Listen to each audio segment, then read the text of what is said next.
जय हिंद साथियों, नमस्कार। एक बार आप सभी साथियों का फिर से स्वागत है आपके अपने YouTube चैनल एग्जाम गुरु सेंटर में। साथियों, आज का ये महत्वपूर्ण सेशन संबंधित है सामान्य ज्ञान से, जो आगामी होने वाले उत्तर प्रदेश पुलिस परीक्षा 2024 साथ में एसएससी जीडी 2024 के लिए अत्यंत महत्वपूर्ण सेशन है। साथियों, 31वां पार्ट है, अभी तक 30 पार्ट हमने अपलोड कर दिया है। आप सभी साथियों ने देखा होगा, अगर नहीं देखे हैं तो एग्जाम गुरु सेंटर के वीडियोज में जाकर सारी वीडियो क्रमवाइज देख सकते हैं। सेशन में साथियों प्रतिदिन 15 महत्वपूर्ण प्रश्न हम शेयर करते हैं। ये सारे प्रश्न कहीं ना कहीं किसी न किसी एग्जाम में पूछे गए होते हैं, इसलिए सेशन को पूरा देखिएगा। अगर पसंद आए तो एक लाइक अवश्य करके सेशन को कंप्लीट करिएगा। ठीक है साथियों, शुरू करते हैं। सबसे पहले देखते हैं आज का मोटिवेशनल लाइन। इंतजार करने वाले को सिर्फ उतना ही मिलता है जितना कोशिश करने वाले छोड़ देते हैं साथियों, इसलिए इंतजार नहीं करना है, लगातार कोशिश करते रहना है, सफलता अवश्य मिलेगी। देखते हैं साथियों पहला प्रश्न है, कालीबंगा स्थल राजस्थान के किस जिले में स्थित है? महत्वपूर्ण है साथियों। कालीबंगा स्थल राजस्थान के किस जिले में स्थित है? हनुमानगढ़, जयपुर, बांसवाड़ा या अलवर? सही उत्तर होगा option number first, Hanumangarh. Kalibangan स्थल जो है साथियों राजस्थान के हनुमानगढ़ जिले में स्थित है। अगला प्रश्न देखते हैं, सर्वाधिक संख्या में मरुस्थल देश किस महाद्वीप में हैं? एशिया, अफ्रीका, ऑस्ट्रेलिया या उत्तरी अमेरिका? सही उत्तर क्या होगा? Option number B, Africa. अगला प्रश्न है, कैस्पियन सागर में कौन सी नदी गिरती है? महत्वपूर्ण है साथियों, महत्वपूर्ण क्वेश्चन है। ओल्गा, अमेजन, डेन्यूब या टाइबर? सही उत्तर क्या होगा? ऑप्शन नंबर ए, वोल्गा नदी जो है कैस्पियन सागर में गिरती है। अगला प्रश्न साथियों, ग्राम पंचायत संगठन से संबंधित प्रावधान संविधान के किस अनुच्छेद में दिया गया है? अनुच्छेद 40, अनुच्छेद 20, अनुच्छेद 80 या अनुच्छेद 108? सही उत्तर क्या होगा साथियों? ऑप्शन नंबर फर्स्ट, अनुच्छेद 14 में दिया गया है ग्राम पंचायत संगठन से संबंधित प्रावधान, यानी ऑप्शन नंबर फर्स्ट साथियों इस प्रश्न का सही उत्तर होगा।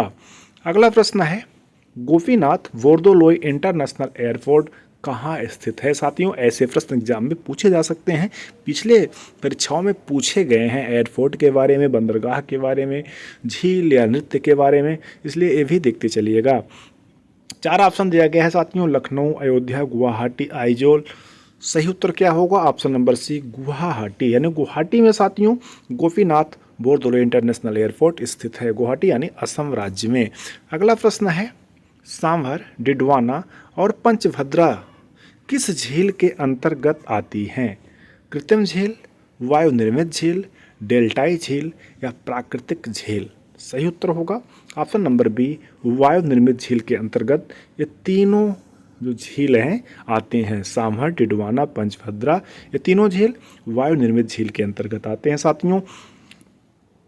तीनों झील साथियों राजस्थान राज्य में स्थित हैं। कहाँ? राजस्थान राज्य में स्थित है, ये भी याद रखिएगा। अगला प्रश्न है, दीनदयाल बंदरगाह भारत के किस राज्य में स्थित है? गुजरात, असम, महाराष्ट्र या पश्चिम बंगाल? दीनदयाल पोर्ट साथियों भारत के गुजरात राज्य में स्थित है। इसको पहले कांडला पोर्ट के नाम से जानते थे, कांडला। अब इसे दीनदयाल बंदरगाह के नाम से जाना जाता है, जो गुजरात राज्य में स्थित है। अगला प्रश्न है, दिहांग पटकाई और रायमोना राष्ट्रीय उद्यान भारत के किस राज्य में स्थित है? मिजोरम, हिमाचल प्रदेश, असम, तमिलनाडु? सही उत्तर होगा ऑप्शन नंबर सी, असम राज्य में स्थित है दिहांग पटकाई और रायमोना राष्ट्रीय उद्यान। अगला प्रश्न है, तुंगभद्रा नदी किसकी सहायक साथियों, तुंगभद्रा नदी की सहायक नदी कौन सी है?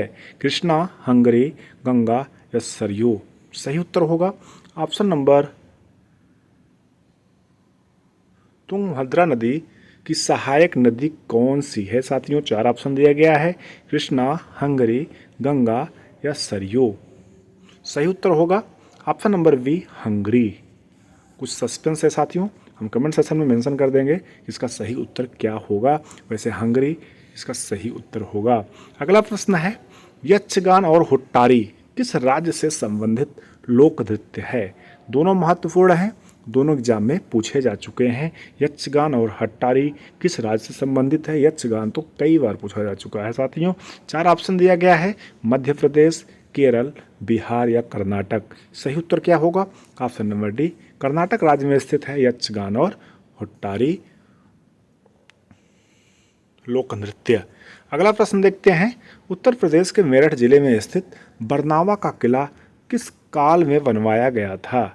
मुगल काल, महाभारत काल, रामायण काल या मौर्य काल। सही उत्तर होगा ऑप्शन नंबर बी, महाभारत काल में बनवाया गया था उत्तर प्रदेश के मेरठ जिले में स्थित बरनावा का किला।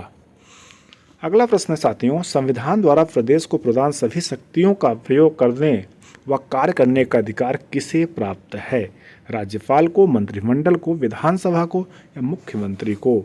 सही उत्तर होगा ऑप्शन नंबर बी, मंत्रिमंडल को। महत्वपूर्ण है, याद रखिएगा।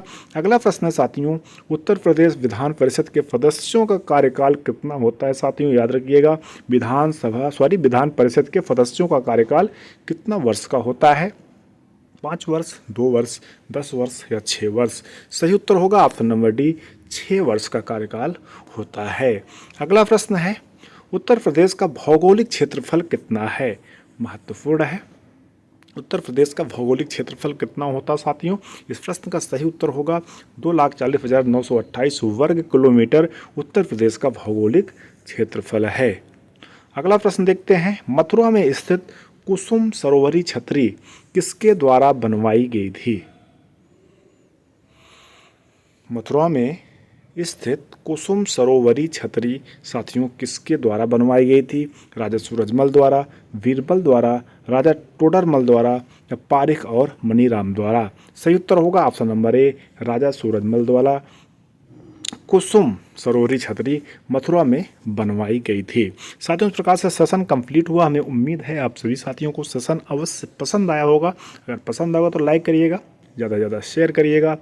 चैनल पर पहली बार आए हैं तो सब्सक्राइब करिएगा, साथ में बेल आइकन प्रेस करिएगा, जिससे कोई न्यू वीडियो बनती है तो आप सभी साथियों तक नोटिफिकेशन के माध्यम से सबसे पहले प्राप्त हो सके। ठीक है साथियों, एग्जाम गुरु सेंटर परिवार से जुड़ने के लिए बहुत बहुत धन्यवाद। मिलते हैं नेक्स्ट सेशन में, तब तक के लिए धन्यवाद। जय हिंद। तैयारी दबा के करिए, सफलता अवश्य मिलेगी, इसे याद रखना है साथियों। जितनी तैयारी करेंगे उतनी जल्द सफलता मिलेगी। तैयारी एक सही दिशा और निरंतरता और कठिन परिश्रम मांगती है। अगर ये तीनों आप सभी साथी करते रहेंगे तो आपको सफलता पाने से कोई रोक नहीं सकता। इसलिए तैयारी करिए, सफलता अवश्य मिलेगी। धन्यवाद। जय हिंद।